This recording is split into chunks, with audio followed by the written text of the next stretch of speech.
பரிசுத்தமும் நீதி நிறைந்த எங்கள் தேவாதி தேவனே, நல்ல நாளுக்காக நாங்கள் நன்றி செலுத்துகிறோம் அப்பா. அடவே பெரிய தேவனே, உயர்ந்தவரே, சிறந்தவரே, வானத்தையும் பூமியையும் சகல அதிகாரம் உடையவரே, சீரக்கூடாத ஒளியில் வாசம் செய்கிற தெய்வமே, உமக்கு நன்றி அப்பா. நேற்று என்று மாறாதவரே, மரித்தேன் ஆனாலும் சதா காலங்களிலும் நான் உங்களோடு உயிரோடு இருக்கிறேன் என்று வாக்கு தந்தவரே, அப்பா உமக்கு நன்றி அப்பா. வானமுக்கு சிங்காசனம், பூமி உமக்கு பாதப்படி, உடைய பாதத்திலே நாங்கள் வந்து நிற்கிறோம் ஆண்டவரே. சில மணி நேரங்கள் உங்க பாதத்திலே நாங்கள் காத்திருக்க வந்து நிற்கிறோம். நீ மாரா கதுர பகந்தரா மனுஷ மாரா உமானதி ரீ ககந்தரதி யாக்கரந்தனாமி யாக்கரபா. ஆண்டவரே உமக்கு நன்றி தகப்பனே, நன்றி தகப்பனே, நன்றி தகப்பனே. அப்பா இடத்தில் சிந்தி சம்பாதித்த ஒவ்வொரு சபையின் மீதும் ஆண்டவரே நீர் கண்ணோக்கமாய் இருந்து பாதுகாக்கிற தெய்வமாய் இருப்பதற்கு நன்றி செலுத்துகிறோம் ஆண்டவரே. உமக்கு ஸ்தோத்திரம் ஆண்டவரே. பூட்டப்பட்ட அறை கதவுகளுக்குள் பிரவேசித்த கர்த்தருடைய உயிர்த்தெழுந்த வல்லமை இந்த இடத்திலையும் பிரவேசித்து ஆண்டவரே அப்பாரி மாரா பாஷனாமே இன்று ஆண்டவரே பெரிய காரியங்களை நீங்கள் செய்யும் போதுக்காக நன்றி செலுத்துகிறோம் தகப்பனே. நான் சிறுவையிலே உயர்த்தப்பட்டிருக்கும் போது எல்லோரையும் என்னிடமாய் இழுத்துக் கொள்வேன் என்று சொன்ன தேவன் ஜனங்களை மும்மண்டியில் இழுத்துக் கொள்கிறவராய் இருப்பதற்கு நன்றி ஆண்டவரே. அன்பு தகப்பனே, உடைய உயிர்த்தெழுந்த வல்லமை இந்த இடத்திலிருந்து வெடித்து சிதறி நாலா திசைகள் 16 கோணங்கள் 32 உபகோணங்களில் இருக்கிற பிள்ளைகளை, தேவை நிறைந்த பிள்ளைகளை, அதை குறிப்பாக பெண்களை, வாலிப மகள்களை அடுத்து கொண்டு வர வேண்டும் என்று ஜெபிக்கிறோம் ஆண்டவரே. எத்தனையோ வித போராட்டங்களையும் பிரச்சனைகளையும் தாங்க முடியாத கடல் சுமைகளையும் ஆண்டவரே பலவிதமான ஆண்டவரே தகப்பனை குடும்பத்தினருடைய தீய பழக்க வழக்கங்களையும் அதை திக்கற்ற பிள்ளைகளாய் அநாதைகளாய் பலவிதங்களில் கைவிடப்பட்டவர்களையும் இந்த இடத்திலே கொண்டு வருவீராக. இங்கிருந்து புறப்படுகிற ஒரு அக்கினி அவளை ஈர்த்து கொண்டு வரட்டும் ஆண்டவரே. அப்பாவை ஸ்தோத்திரிக்கிறோம் ஆண்டவரே, ஸ்தோத்திரிக்கிறோம். இந்த ஊழியத்திற்காக தூதர்களை அனுப்புங்க ராஜா. ஊழியர்களை அக்கினி ஜுவாலையாக தூதர்களை காற்றுகளை போல அனுப்புகிற தேவன் ஆண்டவரே. அப்பா இந்த ஊழியத்திலே ஆண்டவரே இடர்படாமல் போக மட்டும் அநேக பெண்களை கொண்டு வர ஆண்டவரே, அவர்கள் மூலம் அவருடைய குடும்பங்கள் கட்டப்பட தேவ பக்தி உள்ள ஒரு சந்ததி ஆண்டவரே இந்த உலகத்திலே உருவாக்கப்பட கர்த்தர் அனுகிரகங்கள் பாராட்ட வேண்டும் என்று ஜெபிக்கிறோம் அப்பா. எல்லா வானமண்டலத்தின் சேனைகளே இயேசுவின் ரத்தத்தை தெளிக்கிறோம். நன்றி தகப்பனே, நன்றி. ராஜாவும் மாளிகையில்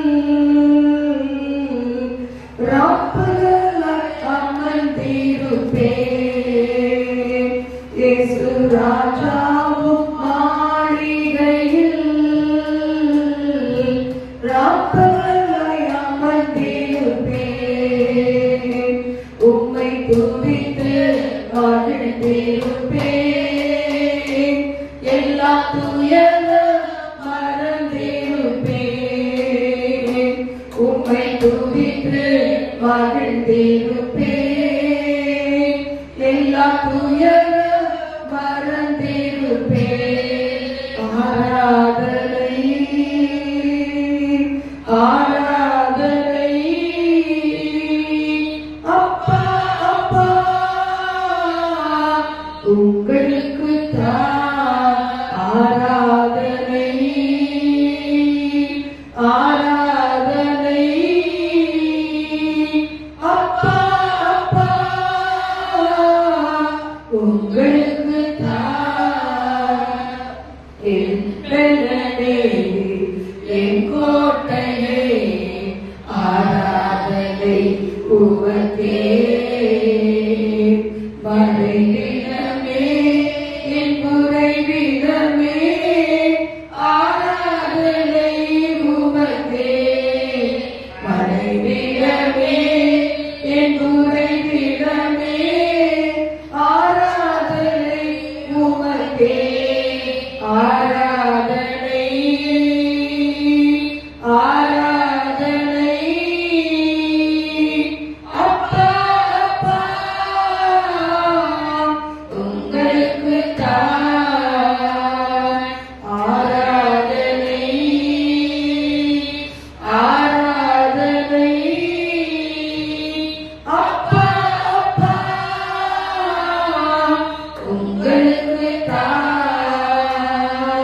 என் பலனே என் கோட்டையே ஆராதனை உமக்கே எங்கும் நிறைந்த யெகோவாவே லோகி ஆராதனை உமக்கே எங்கள் நீதியே யெகோவா சிக்கேனு ஆராதனை உமக்கே எங்கள் நீதியே யெகோவா சிக்கேனு ஆராதனை உமக்கே ஆராதனை ஆராதனை அப்பா அப்பா உங்களுக்கு ஆராதனை ஆராதனை அப்பா அப்பா உங்களுக்கு பரிசுத்தமாக்கும் யெகோவாவே காதீஸ் ஆராதனை உமக்கே பரிசுத்தமாக்கும் யெகோவாவே காதீஸ் ஆராதனை உமக்கே உருவாக்கும் தெய்வம் யெகோவா மோசேனு ஆராதனை உமக்கே உருவாக்கும் தெய்வம் யெகோவா மோசேனு ஆராதனை உமக்கே ஆராதனை ஆராதனை அப்பா அப்பா உங்களுக்கு ஆராதனை ஆராதனை அப்பா அப்பா உங்களுக்கு உன்னதரே உயர்ந்தவரே ஆராதனை உமக்கே உன்னதரே உயர்ந்தவரே ஆராதனை உமக்கே பரிகாரியே என் பலியானியே ஆராதனை உமக்கே பரிகாரியே என் பலியானியே ஆராதனை உமக்கே ஆராதனை ஆராதனை அப்பா அப்பா உங்களுக்கு ஆராதனை ஆராதனை அப்பா அப்பா உங்களுக்கு நம்மை முழுதுமாய் தேவனுக்கு அர்ப்பணிப்போமா உமக்கு மாத்திரம் ஆராதனை யோசுவா சொல்றார் கர்த்தரை ஆராதிச்சீங்கன்னா எம்மோரியரின் தேவர்களை விட்டுருங்க இதுவரைக்கும் வழிபட்டு வந்த எல்லா தேவதைகளை விட்டுட்டு கர்த்தரை உங்கள் முழு இதயத்தோடு முழு ஆத்துமாவோடு முழு பேரத்தோடு அன்பு செலுத்துக்கு ஆராதிங்க என்று சொன்னார். இன்னைக்கு நம்ம கூட தேவ சமூகத்துக்கு வந்திருக்கிறோம். கர்த்தரை எப்படி நாம் ஆராதிக்க ஆயத்தமா இருக்கிறோம். என் முழு இதயத்தோடு முழு ஆத்துமாவோடு முழு பலத்தோடு மேல் அன்பு கூறுவேன். ஆண்டவரே ஆண்டவரே 28ஆம் தேதி வரை ஆண்டவரே இந்த வெள்ளிக்கிழமை உபவாச ஜெபம் இந்த நாள் வரைக்கும் எங்களை பாதுகாத்து எங்கள் பிள்ளைகளை தூர தேசத்திலே பாதுகாத்து குடும்பங்களை பாதுகாத்து சமீபத்திலே பாதுகாத்து உங்க பிள்ளைகளுடைய லைஃப் பார்ட்னரை பாதுகாத்து ஜாயிண்ட் ஃபேமிலியில் இருக்கிற பிள்ளைகளை பாதுகாத்து ஆண்டவரே நடத்தி வருகிறேன். அன்பிற்கு நன்றி நன்றி ராஜா நன்றி ராஜா.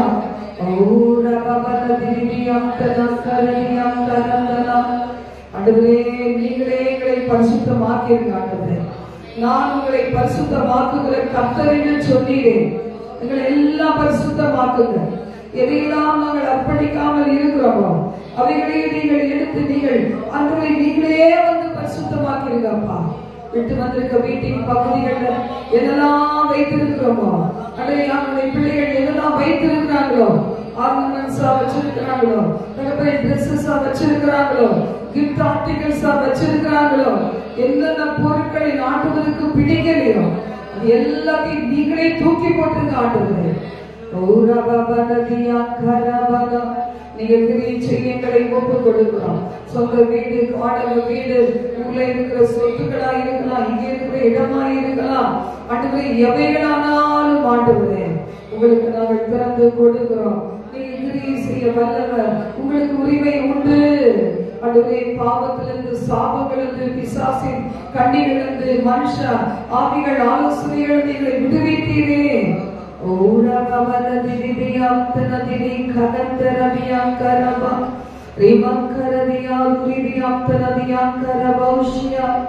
ஆண்டவரே உரிமை உண்டு, உரிமை உண்டு தகப்பனே, உரிமை உண்டு தகப்பனே. ஹல்லேலூயா, ஹல்லேலூயா. ஓம் ரகதனதினி ககந்தரதியா கரபா உரவக்கரதியா துனி கரந்தரதியா கரபா. ஹல்லேலூயா. எங்கள் குடும்பங்களை எல்லாம் கரத்துல கொடுக்கிறோம். இன்னும் ரட்சிக்கப்படாத பிள்ளைகள், ஆலயத்துக்கு வராத பிள்ளைகள், வேதம் வாசிக்காத பிள்ளைகள், ஆண்டவரே இன்னும் ஆண்டவரே பாவ பழக்க வழக்கங்களுக்கு இருக்கிற குடும்பத்தினர் யாரையும் ஒரு கரத்துல கொடுக்கிறோம்ப்பா. இன்னைக்கு நாங்கள் உபவாசித்து ஜெபிக்கும் போது எங்கள் குடும்பங்களிலே ஆண்டவரே பிரபஞ்சத்தின் அந்தகார லோகாதிபதி கூடாக்கி வைத்திருக்கிற குருட்டு தன்மைகளை விலக்குவீராக. அவர்கள் மீது ரத்தம் இறங்கட்டும் ஆண்டவரே. ஓம் ஷபபரதியா கரபா. என் நிலைமை நன்றாய் அறிந்து என்னை நேசிக்கிறவரே உங்களுக்கு நன்றி தகப்பனே. ஹல்லேலூயா. என் நிலைமை நன்றாய் அறிந்தவர், பாவி என்னை அழைத்தவர், மீறின பின்பும் வெறுக்காதவர். என் நிலைமை நன்றாய் அறிந்தவர், பாவி என்னை அழைத்தவர், மீறின பின்பும் வெறுக்காதவர். உம்மை போல என்னை நேசிக்க ஒருவரும் இல்லை, நேசித்தவரில் இது போல அன்பை இன்னும் காணவில்லை. விவரிக்க முடியவில்லை, வர்ணிக்க வார்த்தை இல்லை, உம் அன்பை மட்டும் என்ன என்று சொல்ல புரியவில்லை. விவரிக்க முடியவில்லை, வர்ணிக்க வார்த்தை இல்லை, உம் அன்பை மட்டும் என்ன என்று சொல்ல தெரியவில்லை. தேடி வந்த தெய்வமே ஆருயிர் இயேசுவே, தேடி வந்த தெய்வமே ஆருயிர் இயேசுவே, உம் அன்பை ஒன்றே உண்மை உண்டென்று கண்டேன். என் நிலைமை நன்றாய் அறிந்தவர், பாவி என்னை அழைத்தவர், மீறின பின்பும் வெறுக்காதவர். என் நிலைமை நன்றாய் அறிந்தவர், பாவி என்னை அழைத்தவர், மீறின பின்பும் வெறுக்காதவர். உம்மை போல் என்னை நேசிக்க ஒருவரும் இல்லை, நேசித்தவரில் இது போல் இன்னும் காணவில்லை. உம்மை போல் என்னை நேசிக்க ஒருவரும் இல்லை, நேசித்தவரில் இது போல் அன்பை இன்னும் காணவில்லை. அல்லேலூயா. காட்டு மரங்களில் கிச்சிலி போற்றவரே உமக்கு நன்றி.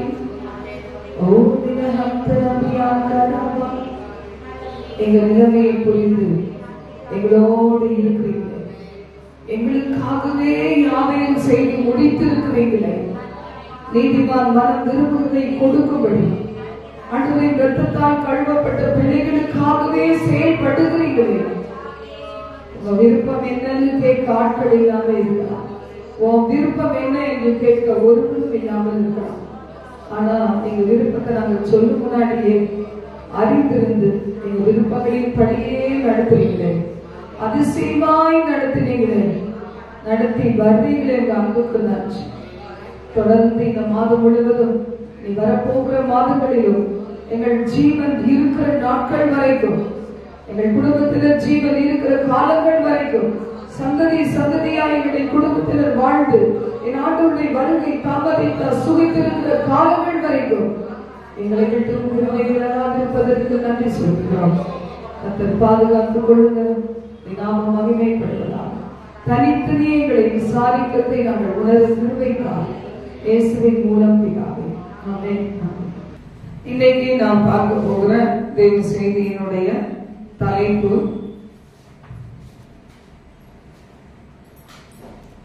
தேவன் நமக்கு தந்த ஆவியானவர் எப்படிப்பட்டவர் என்கிற தலைப்புல தேவ செய்தியை நம்ம பார்க்க போகிறோம். நம்ம எல்லாரும் ஆவியானவருடைய அபிஷேகத்தை பெற்றிருக்கிறோம். சில நேரம் அந்த பரிசுத்த ஆவியானவர் அபிஷேகம் பெற்ற கும்பலுக்குள்ளேயே சில அந்நிய கிரி இருக்கும். அந்நிய கிறிஸ்துவின் ஆவி, வஞ்சிக்கிற ஆவிகள், இதெல்லாம் சில நேரத்துல காணப்படும். அது டிஃபரெண்டா தெரியும். அந்த நேரத்துல தேவன் அவங்களுக்கு அவன் தன்னை காட்டி ஒப்பு கொடுக்கும் போது ஆண்டவர் இயேசு கிறிஸ்துவின் நாமத்தினால் அவைகளெல்லாம் எரிந்து போகும், துரத்தப்படும். ஆனா தேவன் கொடுத்த பரிசுத்த ஆவியானவர், இன்னைக்கு தேவன் நல்ல பரிசுத்த ஆவியானவர் கொடுப்பாரா? இப்படி நம்ம ஆண்டவர் கிட்ட கேட்கும் போது, மீன் கேட்டா பாம்பை கொடுக்காதவர், அப்பத்தை கேட்டா கல்லை கொடுக்காதவர், முட்டை கேட்டா தேளை கொடுக்காதவர். நீங்க என்கிட்ட கேட்டீங்கன்னா அந்த பரிசுத்த ஆவியானவரை கொடுக்காது இருக்கிறது எப்படி? அப்படி நம்ம கேட்கும் போது ஆவியானவரை கொடுக்கிறார். அப்ப ஒரு முறை ஆவியானவர் பெற்ற உடனே முடிஞ்சு போச்சா அப்படின்னா இல்லவே இல்லை. தண்ணீர்களை கடக்கும் போது, ஆறுகளை கடக்கும் போது, அக்கினியிலே நடக்கும் போது எல்லாத்துக்கும் ஆவியானவருடைய துணை நமக்கு தேவை. வெள்ளம் போல சத்து நம்மை மேற்கொள்ள வரும்போது கர்த்தருடைய ஆவியானவர் அவனுக்கு விரோதமாய் கொடியேற்றுவார். அப்போ பலத்த காரியம் நம்ம வாழ்க்கையில எதிர்பார்த்தோம்னா, நம்ம வெற்றி நிறைந்த வாழ்க்கை வாழ நம்ம எதிர்பார்த்தோம்னா, நமக்கு தேவையானது பரிசுத்த ஆவியானவருடைய வல்லமை. பிதாவாகிய தேவன் இயேசு கிறிஸ்து வேண்டிக் கொண்டதை நிமித்தம் கொடுத்து நம்ம மத்தியில் அனுப்பினதுதான் பரிசுத்த ஆவியானவர். 2 தீமோத்தேயு 1:7 நாம் வாசிக்கும் போது, தேவன் நமக்கு பயமுள்ள ஆவியை கொடாமல் பலமும் அன்பும் தெளிந்த புத்தியுள்ள ஆவியையே கொடுத்திருக்கிறார். இன்னைக்கு நம்மை நாமே சில நேரம் ஆராய்ந்து பார்க்கணும். எனக்குள்ள இருக்கிற பரிசுத்த ஆவியானவர், அவரது தன்மைகள் எப்படி இருக்கிறது? ஏன்னா கடைசி கூடிய காலத்துல நம்ம வாழ்கிறோம். நிறைய பேர் ஆவியானுடைய வல்லமையை பெற்றேன்னு சொல்லுவாங்க. அந்த ஆவியானுடைய வரங்களை பெற்று சில நேரம் தீர்க்கதரிசனம் சொல்லுறேன்னு சொல்லுவாங்க. பிசாசுகளை துரத்துவாங்க, அந்நிய பாஷைகளை பேசுவாங்க, அநேக காரியங்கள் உண்டு. ஆனாலும் இந்த பரிசுத்த ஆவியானவருடைய அபிஷேகத்தை பெற்றவர்களை நம்ம எப்படி கரெக்டா நம்ம கண்டுபிடிக்க முடியும் அப்படின்னா, அவரவர் கனியினால் அவர்கள் அறியப்படுவார்கள்.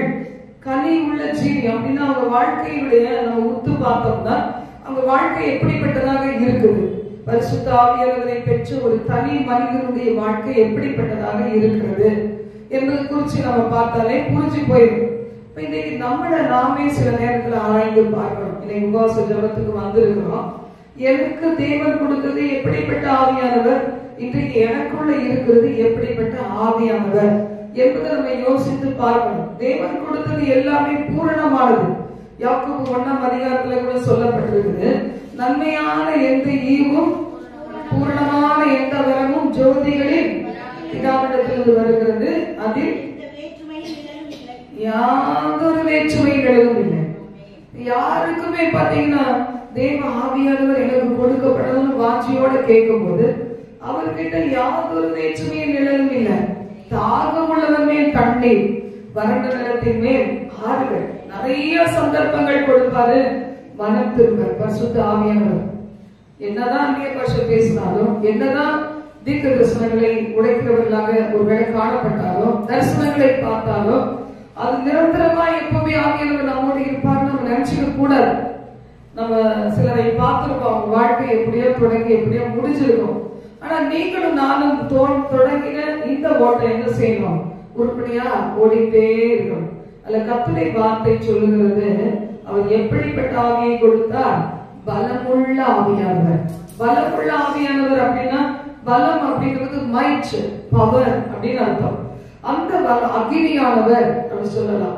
அடுத்தது அன்புள்ள ஆவியானவர். நமக்குள்ள இருக்குதா? பரிசுத்த ஆவியானவர் நமக்குள்ள இருக்கிறார் அப்படின்னா நம்ம கிட்ட அன்பு இருக்குதா? நம்ம யோசித்து பார்க்கணும். அடுத்தது தெளிந்த புத்தி இருக்குதா? அநேக நேரத்துல நம்முடைய வாழ்க்கையில குழம்பிக்கிட்டே இருக்கிறோம் பாருங்க, குழப்ப சிந்தை. அது பாருங்க. அப்போ ஆவியானவரே, நீர் எனக்கு கொடுத்தது என்ன ஆவியானவர்? நீர் எப்படிப்பட்டவரை கொடுத்தீர்? பலமும் அன்பும் தெளிந்த புத்தி உள்ள ஆவியானவர்.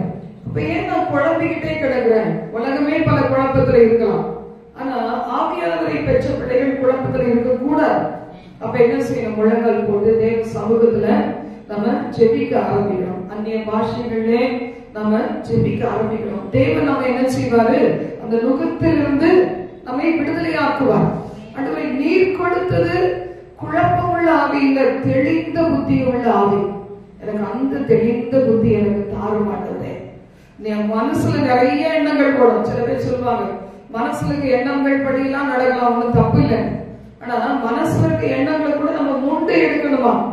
எண்ணெயெல்லாம் எப்படி செய்வாங்க? முன்னாடி காலத்துல பாத்துருக்கேன், இப்ப எப்படி இருக்குன்னு தெரியல. ஆனா இப்படி ஒரு மாதிரி போட்டு அப்படி எடுப்பாங்க, பாத்துருக்கீங்களா? எத்தனை பேர் பாத்துருக்கீங்க? எண்ணெய் இதுல கேன்ல ஒரு கரண்டி மாதிரி ஒண்ணு இருக்கும்ல, அதை எடுத்து இப்படி போடுவாங்க, ஊத்துவாங்க. இப்ப இருக்கான்னு தெரியல, அப்ப இருந்துச்சு, இப்ப எனக்கு தெரியல.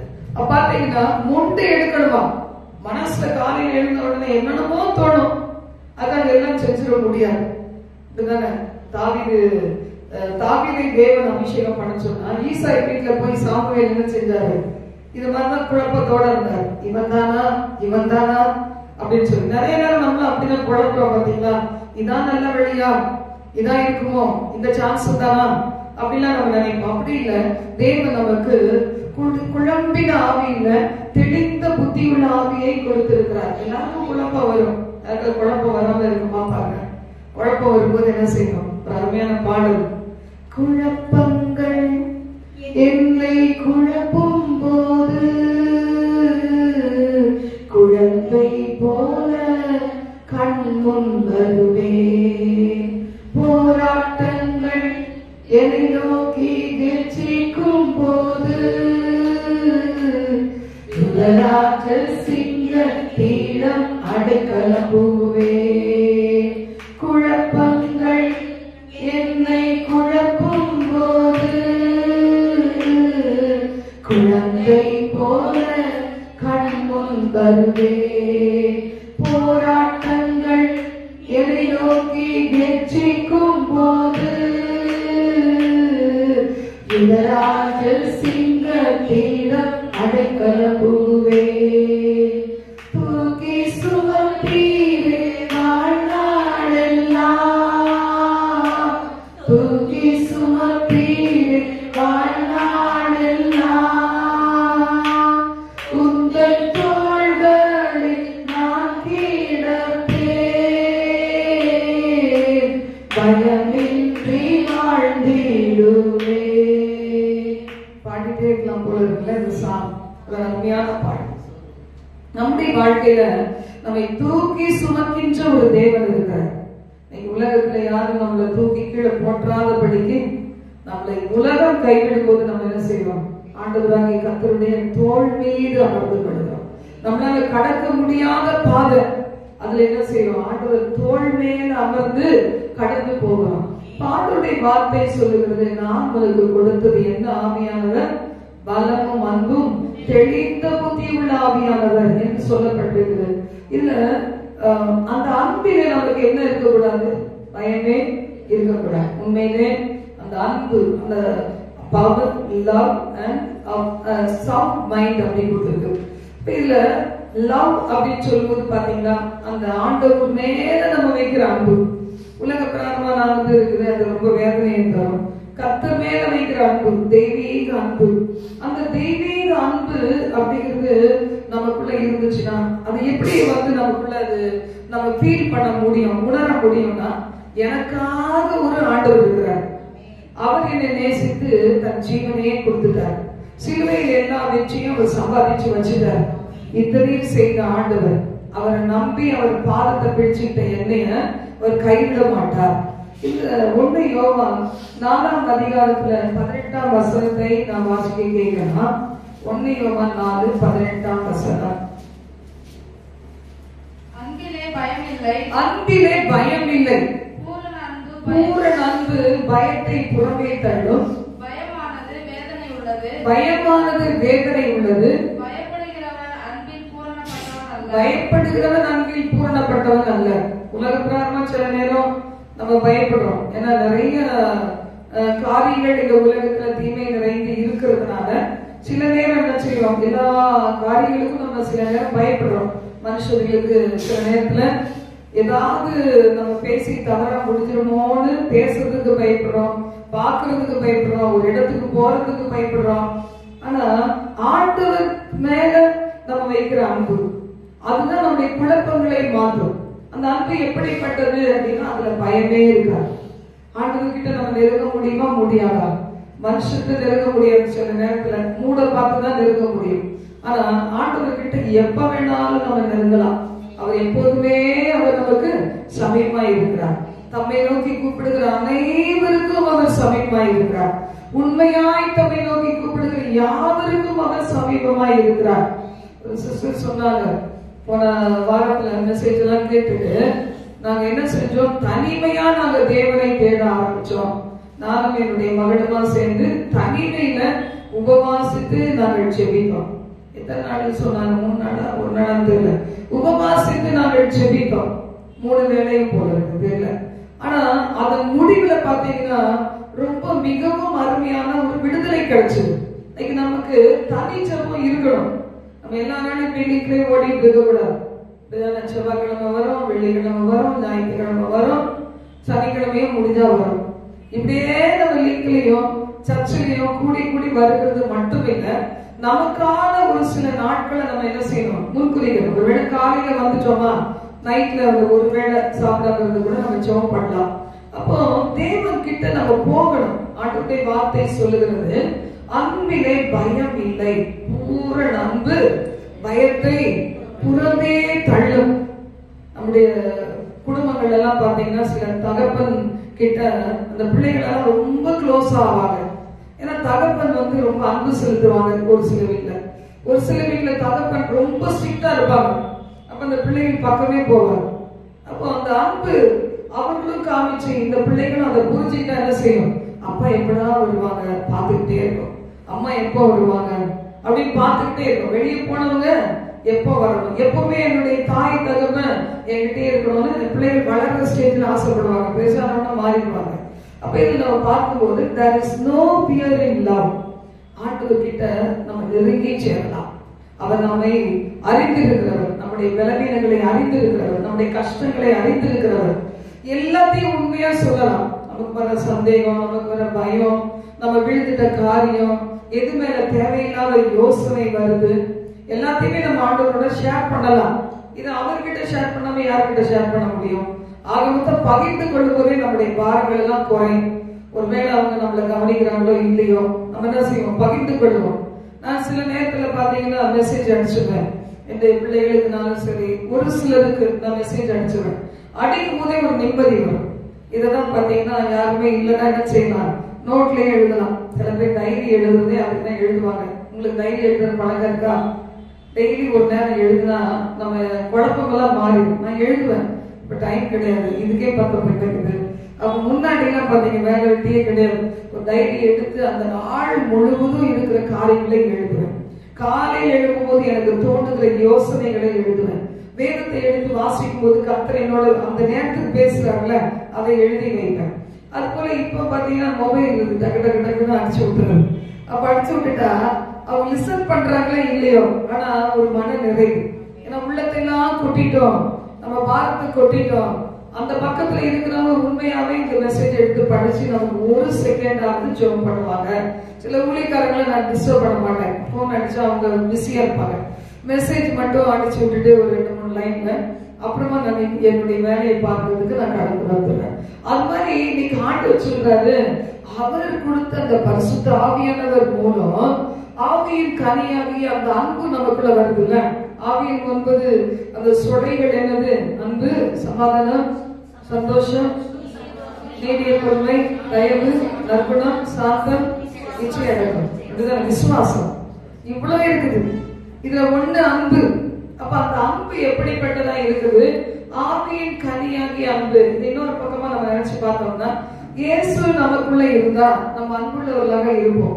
இயேசு கிறிஸ்து உண்மையாகவே நம்மோட இருந்தா இரக்கம் உள்ளவர்களாக இருப்போம். இயேசு கிறிஸ்து நமக்குள்ள இருந்தா பரிசுத்தம் உள்ளவர்களாக இருப்போம். இயேசு கிறிஸ்துவின் சுபாவங்கள் அப்படி நமக்குள்ள இருந்து வெளிப்படும். அப்ப இதை நம்ம வாசிக்கும் போது பூர்ண அன்பு ஆண்டவர் மேல வச்சுட்டோம்னா அந்த அன்புல பயம் இருக்காது, குழப்பம் இருக்காது. எனக்காக ஒரு தேவன் இருக்கிறார், அவர் எனக்காகவே எல்லாம் செய்து முடிப்பார். யாருக்காக? எனக்காக செய்வார். எனக்காக யாவையும் செய்து முடித்திருக்கிற கர்த்தருக்கு மகிமை உண்டாவதாக. சங்கீதம் 138 வாசிக்கலாம். நமக்கே தெரிஞ்சிருக்கும், மனப்பாடம் பண்றேன் இல்ல. கர்த்தாவே உமது கிரியைகளை,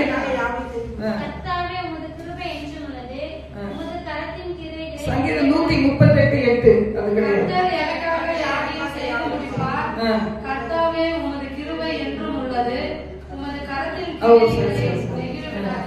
கரத்தின் கிரியைகளை நெகிழ விடாதிருப்பீராக. நான் நடுவில் விட்டுட்டேன். எதுவும் ஜெபம் பண்ணும்போது இப்படி பண்ணுவேன். கர்த்தாவே உமது கரத்தின் கிரியைகளை நெகிழ விட்டுறாதீங்கப்பா, நீங்க மட்டும்தான் எனக்காக எல்லாம் செய்ய முடியும்.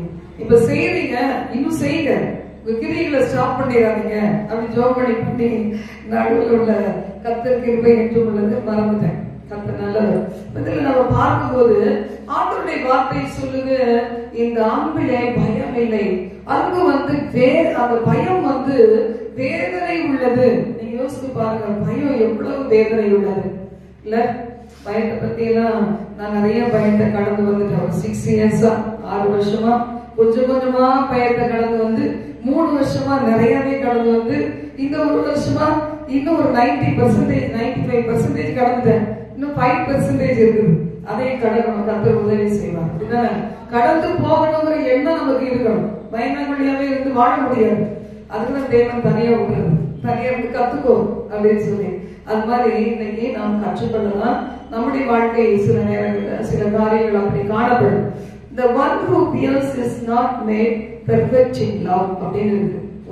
ஒரு நபர் பயந்துகிட்டே இருந்தா அந்த ஆண்டவர் மேல அன்பே இல்லைன்னு அர்த்தம். இப்ப தேவன் நமக்கு கொடுத்த அந்த ஆவியின் கனியாகிய அன்பு நமக்குள்ள இருக்கணும். அடுத்து 1 கொரிந்தியர் 13:4 முதல் 7 வசனங்களை நாம் வாசிக்கும் போது வாசிக்கலாம். அன்பு நீடிய சாந்தமும் தயவும் உள்ளது, அன்புக்கு பொறாமை இல்லை. பொறாமை இருந்துச்சுன்னா நம்ம கிட்ட என்ன அன்பு இருக்குது? உலக அன்பு தான், தேவ அன்பு கிடையாது. அன்புக்கு பொறாமை இல்லை.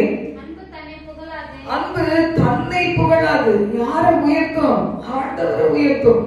ஏன் உபவாசம், ஏன் கண்ணீர், ஏன் ஜெபம், ஏன் ஊழியம், ஏன் உழைப்பு அப்படின்னு சொல்லவே சொல்லாது. அடுத்தது இருமாப்பா இராது, அயோக்கியத்தனத்தை செய்யாது. தேவனும் எங்குள்ள இருக்கிறாரு, தேவ அன்பு எங்குள்ள இருக்குன்னு ஒரு நாளும் அந்த அன்பு என்ன செய்யாது? அயோக்கியமானதை செய்யாது. எப்பவும் தன்னை புகழ்ந்துகிட்டே ஒருத்தர் இருக்கணும். புகழ்ந்தா மட்டும்தான். அது யாரு? சின்ன பிள்ளைத்தனமா இருக்குதுன்னு சொல்லுவாங்க பாத்தீங்களா? குழந்தைங்க என்ன செய்யும்? புகழணும்.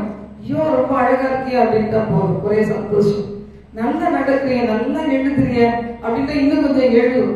நம்ம வளர்ந்துட்டோம். இப்பவும் நம்ம குழந்தைத்தனமாவே இருந்தாது. யார் புகழ்ந்துட்டே இருப்பாங்க.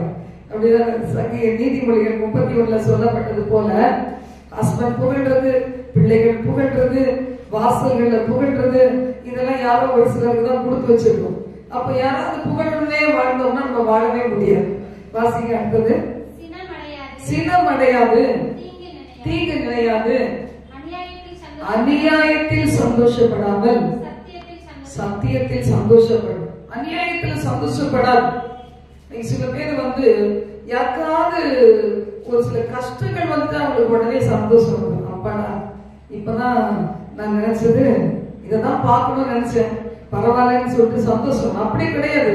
இருதயங்கள் அப்படி இருந்தா கூட அதை சுத்திகரித்து விடணும். சிந்தைகள் வந்தா கூட அந்த பாவத்துக்கு விலகிடணும். பாருங்க, யோபு அவ்வளவு பெர்ஃபெக்டா இருந்தாரு பாருங்க. அயலானுடைய வீட்டை பார்த்து அதை இச்சித்து அயலானுடைய காரியங்களில் எதையாவது பார்த்து நான் ரகசியமாய் முத்தம் செய்தது உண்டானால் இதான் நடக்கணும்னு நினைச்சேன். அப்ப பாருங்க யோபுடைய அன்பு எப்படிப்பட்டதா இருக்குது. தெய்வீக அன்பு, தேவன் கொடுத்த அன்பு. வாசிப்போம் அடுத்தது. சகலத்தையும் தாங்கும், சகலத்தையும் விசுவாசிக்கும், சகலத்தையும் நம்பும். ஒருத்தர் மேல வைக்கிற அன்பு கூட சில நேரத்துல பாத்தீங்கன்னா என்ன செய்யும், மடத்தனமா அன்பு வைப்பாங்க. வச்சுட்டு ஏமாந்து போய் அப்புறம் உட்காந்து அழுது கடைசி ஆண்டவர் இயேசு பாதம் எனக்கு போதும், எந்த நாளும் மாற்றுமே. அது மாற்றுறதுக்கு இத்தனை பாதையில போக வேண்டியிருக்கு சில நேரத்துல. வாசிப்போம். அன்பு ஒரு காலம் ஒழியாது. தீர்க்கதரிசனம் ஒழியும், அந்நிய பாஷை ஒழியும், அன்பு மட்டும் என்ன செய்யாது, ஒழியவே ஒழியாது. அப்போ கர்த்தருடைய வார்த்தை சொல்லுது, இந்த நாள்ல பாருங்க, நாங்க பெற்றிருந்த அபிஷேகம் எப்படிப்பட்டது, அன்பு நிறைந்த ஒரு அபிஷேகம். இந்த அன்புனா அதுக்கு என்னெல்லாம் இருக்கிற குணங்கள்னு நம்ம 1 Corinthians 13:4 முதல் 10 நம்ம வாசிச்சோம். அன்பு என்ன செய்யும், தீமையை கண்டு மகிழாது, உண்மையை கண்டு மகிழுகிறது. அது இன்னொரு டிரான்ஸ்லேஷன்ல போட்டுருச்சு. அதுல ரொம்ப நல்லா இருந்தது. அன்பு எப்போதும் நம்பும், அன்பு கைவிடுவது இல்லை, எப்போதும் உறுதியோட தொடரும். நமக்கு வச்சிருக்கிற நித்திய ஜீவனை நோக்கி பார்க்கணும். நம்முடைய வாழ்க்கையில மறைக்கப்பட்டிருக்கிற வெண்கல கதவுகளை உடைத்து, இருப்பு தாழ்வுகளை முறித்து, அந்த காலத்தில் இருக்கிற பொக்கிஷங்களை, ஒளிப்படத்தில் புதையல்களையும் தருவார். இதெல்லாம் மறைக்கப்பட்டிருக்கிறது. நான் என்ன செய்வேன், ஆண்டவரை நம்புவேன், அவர் வார்த்தைக்கு நான் கீழ்ப்படிவேன், ஆவியானவரோடு இணைந்து நான் போராடி செபித்து நான் ஜெயத்தை பெறுவேன். எந்த இடத்துக்கு போனாலும் இன்னைக்கு வந்திருக்க உங்களுக்குள்ள எப்படி இருக்கணும், இது பெற்றுக்கொள்ளாமல் நான் போக மாட்டாப்பா. ஒரு புதிய அபிஷேகத்தை பெற்றுக்கொண்டு என்னுடைய வாழ்க்கையின் கடின பாதைகளை ஆவியானுடைய துணையோடு கூட நான் ஜெயித்தே ஆவேன். எத்தனை பேருக்கு ஆசை இல்லையா? ஹல்லேலூயா. எப்ப போனாலும், எந்த ஊழியத்துல போனாலும், அந்த ஊழியக்காரங்க பார்வை என் மேல படணும்னு நினைக்க மாட்டேன்.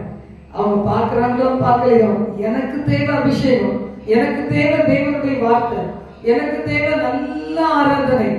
நாங்க பெரிய திடல்ல ரொம்ப வருஷத்துக்கு முன்னாடி ஆரம்ப காலங்கள்ல ஒரு ஊழியக்காரனுடைய ஊழியத்துல கலந்து கொண்ட போது நல்ல ஒரு பிரதர் ஸ்டான்லின்னு ஒரு பிரதர், அவர் ஆராதனை நடத்துறாருன்னா போதும், பரலோகமே இறங்கி வந்த மாதிரி இருக்கும். எனக்கு அந்த ஆராதனை ரொம்ப பிடிக்கும். அந்த ஆராதனை நேரத்துல பாத்தீங்கன்னா ஆண்டவரை சில நேரத்தில் தரிசித்திருக்கிறேன், ரொம்ப சந்தோஷமா இருக்கும். அது மாதிரி நம்மளுக்கு கூட வரணும். ஆராதனை எப்படி இருக்கணும், இன்பமா இருக்கணும். நம்மையே மறந்து, நம்முடைய பாரங்களை எல்லாம் மறந்து தேவனோடு இணைந்து விடணும், தூய்மையா இணைந்து விடணும். அப்போ நம்ம கூட தேவன் தரிசன கிருபைகளை கொடுப்பார். ஆராதிக்கும் போது ஆராதிக்கிற தாவீதுக்கு என்ன கிடைச்சது, ராஜா போஸ்ட் கிடைச்சிச்சு. நம்ம கூட மேன்மை கிடைக்கும், உயர்வு கிடைக்கும். என்னது, அதான் வீட்டுல தான் 1000 பிரச்சனை, அங்க சுமக்கணும், இங்க வந்து எதுக்கு சுமக்கணும், பாரங்களை இறக்கி வைக்கிற இடம் இது. ஒரு வார்த்தை மட்டும் நம்ம ஒரு வசனத்தை வாசித்து முடிக்கலாம். எரேமியா 31:3 வாசிங்க. இல்ல, கர்த்தர் எனக்கு தரிசனையானார் என்பாய். ஆம், அநாதி சிநேகத்தால் உன்னை சிநேகித்தேன், ஆதலால் காருண்யத்தினால் உன்னை இழுத்துக் கொள்வேன். ஆண்டவர் எவ்வளவு நல்லவர். ஆமா, ஆண்டவர் என்னோட இருக்கிறது தெரியதான் செஞ்சுச்சு அப்படின்னு சொல்ற. அன்னைக்கு சொப்பனத்துல பார்த்தேன், அன்னைக்கு இயேசுவை உணர்ந்தேன் அப்படின்னு சொல்றியா?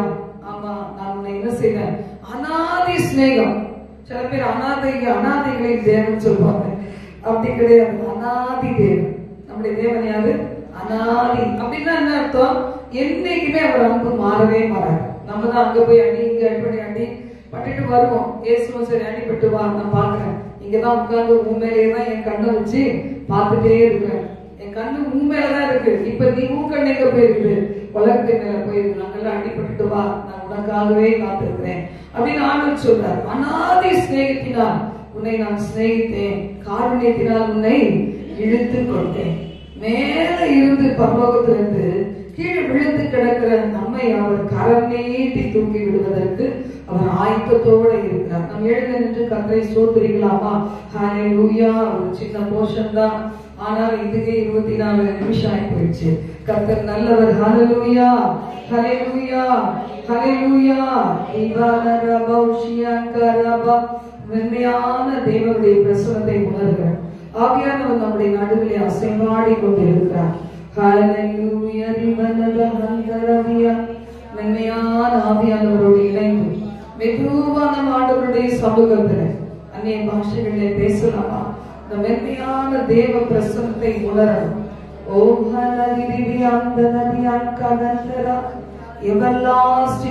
உங்களுடைய அன்பு என்னைக்கும் மாறாதது ஆண்டவரே.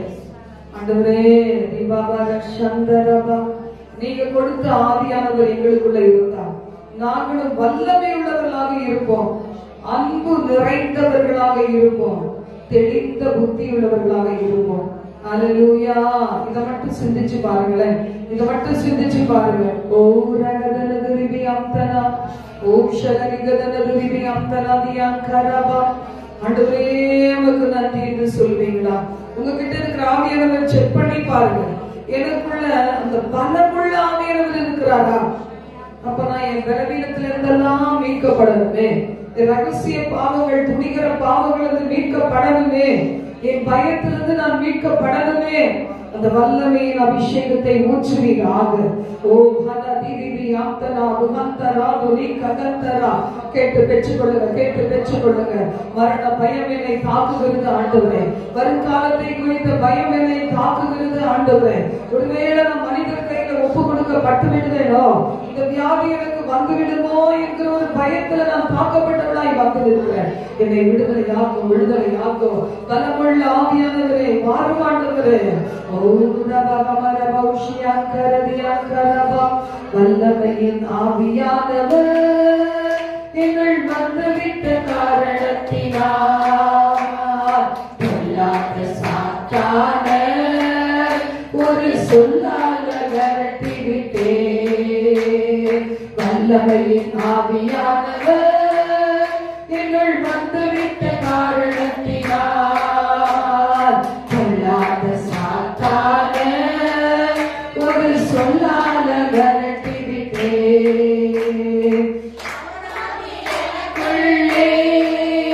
அந்த பயாவி அணுகுவதில்லை, பயாவி எனக்குள்ளே. அந்த பயாவி அணுகுவதில்லை, அன்பினாவி எனக்குள்ளே. நான் அன்பிலே கசப்புகளை, அன்பினாவி எனக்குள்ளே. நான் அன்பிலே கசப்புகளை. வல்லமையின் ஆவியானவர் எங்கள் வந்துவிட்ட காரணத்தினால் பொல்லாத சாத்தான ஒரு சொல்லான விரட்டிவிட்டே. அல்லேலூயா.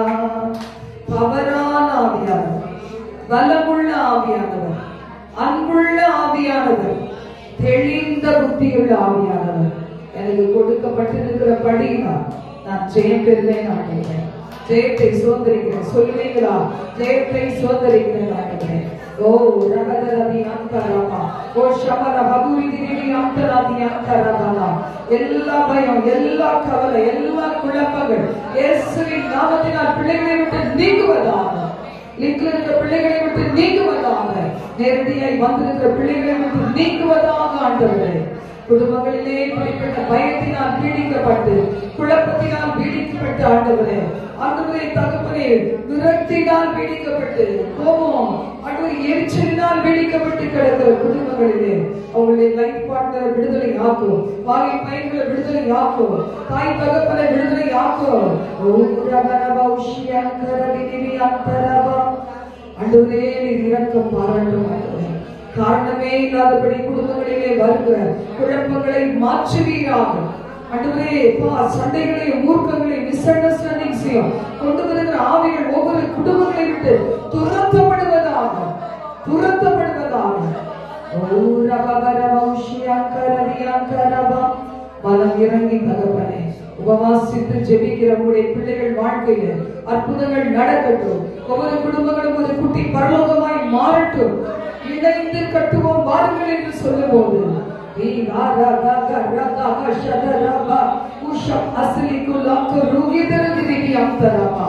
நெகமியாவோடு பலர் ஒருமித்து இணைந்தார்கள். கிதியோனோடு ஒரு கூட்டம் இணைந்து நடந்தது ஆண்டவரே. அற்புதங்கள் காரியங்கள் நடந்தது. அது போல ஆண்டவரே கணவன் மனைவி பிள்ளைகளாய், தாய் பிள்ளைகளாய், தாய் தகப்பன் பிள்ளைகளாய், ஒருவேளை ஆண்டவரே கூட்டு குடும்பங்களிலே இணைக்கப்பட்டதுக்கு பிள்ளைகளுக்கு எதிராக வருகிற பொறாமைகள், வன்கண்கள், எரிச்சல் ஆவிகள் நிமித்தம் வருகிற எல்லா கடின சூழ்நிலைகளை உடைத்து ஒரு பிள்ளைகளின் ஜெயம் பெற்றதற்காக நன்றி செலுத்துகிறோம். ஆண்டவரே உம்முடைய நாமத்தை மகிமைப்படுத்தி தீய கிரியைகளை கடிந்து கொள்ளுகிறோம், தீய கிரியைகளை கடிந்து கொள்ளுகிறோம், அந்தகார வல்லமைகளை கடிந்து புறப்படுத்துகிறோம். கர்த்தர் தாமே குடும்பங்களாக கட்டி எழுப்பி எல்லாவித நன்மைகளால் நிரப்பும் ஆசீர்வதியும். பெரிய காரியங்களை நாங்கள் எதிர்பார்த்து சோதரிக்கிறோம், பெற்றுக் கொள்ளுகிறோம் பிதாவே.